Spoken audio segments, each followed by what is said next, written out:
Hello friends, welcome back to the new tutorial of the Node.js. Today we are going to learn about how to get the single record filtered by the email address from the Mailchimp list using the API.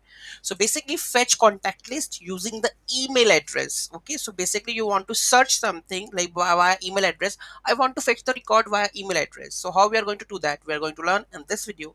Those who haven't subscribed my channel yet, please to subscribe my channel, and if you like the video, please to like, share and comment on my video. So let's get started. So here I require the Axios and the crypto. So this is API key list ID, and this is the email which I want to filter out. So whatever you want, you can just add it over here.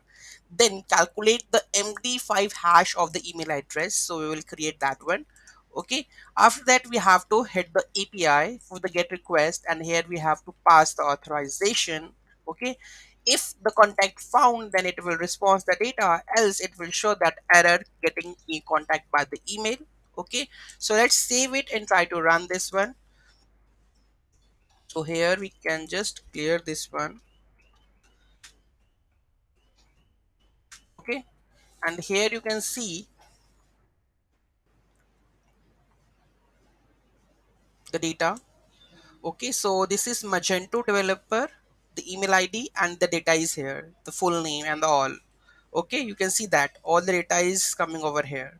Okay, so this is how we are able to fetch the detail of the list members with the help of the email ID. Any doubt, any query, do let me know in the comment section. Thank you so much for watching this video. Have a great day.